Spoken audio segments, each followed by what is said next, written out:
Hello everyone my dear friends.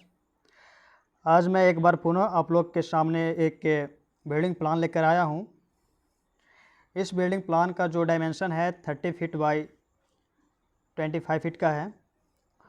जो भी हमें प्लान बनाया है ये ईस्ट फेसिंग प्लान है। इस प्लान के अंदर हम bedroom, puja room, living room, dining hall, staircase, bathroom, washroom दिया है।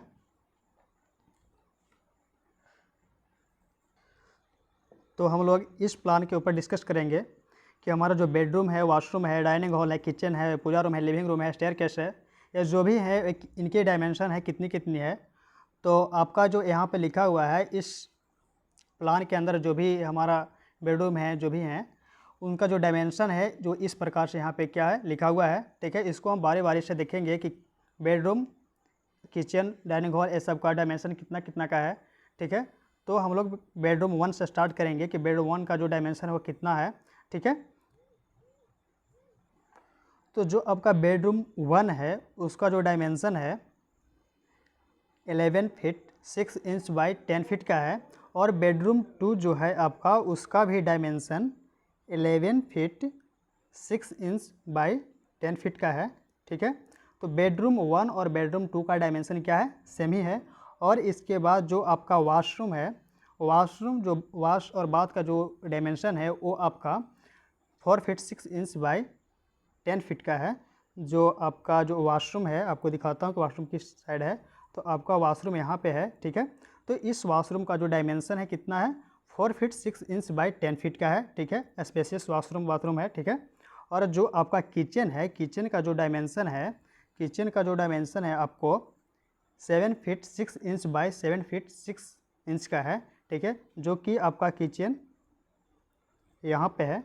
ठीक है, और इसके बाद हम लोग देखेंगे स्टेयर केस का जो डायमेंशन है कितना है। तो स्टेयर केस का जो डायमेंशन है इसमें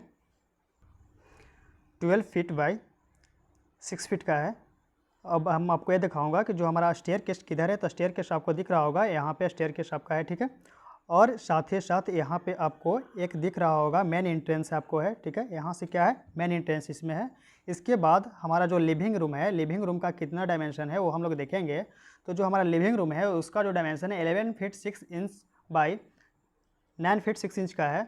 ठीक है, जो आपको लिविंग यहाँ पे दिख रहा होगा। ठीक है, आपका लिविंग यहाँ पे है। ठीक है, और जो आपका पूजा रूम है, इस पूजा रूम का डायमेंशन, इस पूजा रूम का डायमेंशन भी 7 फीट बाई 3 फीट का है। ठीक है, जो कि आपका पूजा रूम यहाँ पे है। ठीक है, इसके बाद हम लोग ये देखेंगे जो आपका इंटीरियर वॉल और एक्सटीरियर वॉल है उसका थिकनेस क्या है वो हम लोग देखेंगे। तो आपका जो इंटीरियर वॉल है उसका हम थिकनेस लेंगे 5 इंच का, उसका थिकनेस हम लोग लेंगे कितना, 5 इंच का लेंगे। और जो आपका एक्सटीरियर वॉल है उसका हम लोग थिकनेस 10 इंच का लेंगे। ठीक है, क्या है आपका इंटीरियर जो वॉल है उसका थिकनेस 5 इंच और जो आपका एक्सटीरियर वॉल है उसका थिकनेस हम लोग 10 इंच का लेंगे। ठीक है, साथ ही साथ हम आपको ये बता दूं कि हमने जो भी डायमेंशन यहाँ पे लिया है, हमने यहाँ पे जो भी डायमेंशन लिया है वो डायमेंशन हमारा जो है सो हॉरिजेंटल और वर्टिकल। या पहले इसमें हम क्या लिया है, पहले हम हॉरिजेंटल लिया है, उसके बाद क्या लिए हैं, वर्टिकल लिया है। ठीक है,